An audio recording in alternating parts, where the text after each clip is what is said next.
Hi, my name is Bobby. I'm an artist and co-owner of BD3 Art. I wanted to give everyone a brief idea of what it's like to create a digital painting. Very similar to a traditional painting with few exceptions, as you'll see, but without all the mess and smell of the oil paints that I'm used to working with my whole life. This is my first digital landscape, and we called it Maya. Starting with the subject photo, or in this case an Adobe stock photo, you'd set up an artboard with the picture off to the side for reference, and you can create a pencil outline as you would in a traditional painting.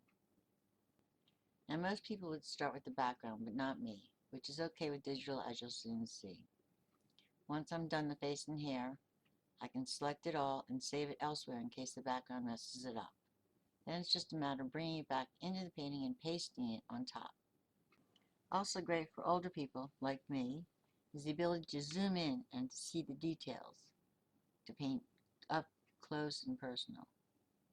Now it's time to save the work, like I mentioned before, copy and pasting it to another file, just in case I need it. Never needed it for this painting though. Here we go with the background, which is a bit easier in Photoshop because of all the various brushes that are available. Painting each of these leaves would take a lifetime, but using leaf brushes and varying the color, size, and type creates the exact effect desired. I felt like a kid at Christmas time playing with all the new toys. Here you can see some of the tools that we use on the right side of the screen. The color picker, the brushes, and the layer menus are visible here. The layers are the different leaves used, so it's easy to remove ones that don't fit simply by turning off a layer. And with a flash drive, or a network that shares computers, you can work on it anywhere on any computer.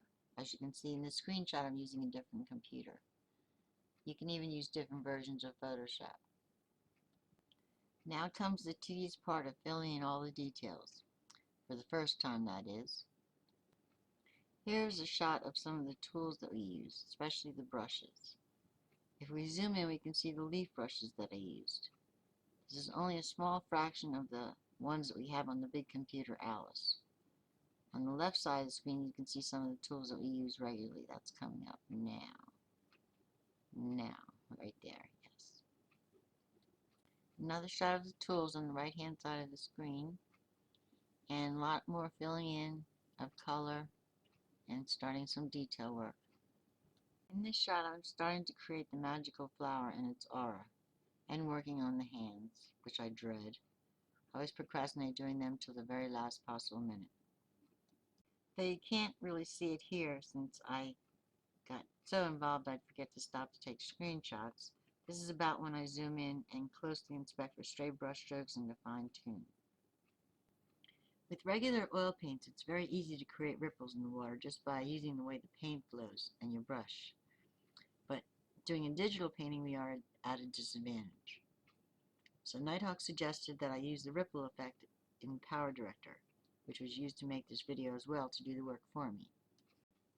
Here I've selected and cut out the water, and I'm adding some additional color for the reflections, which is why the original is on top, so I can see where the reflections fall.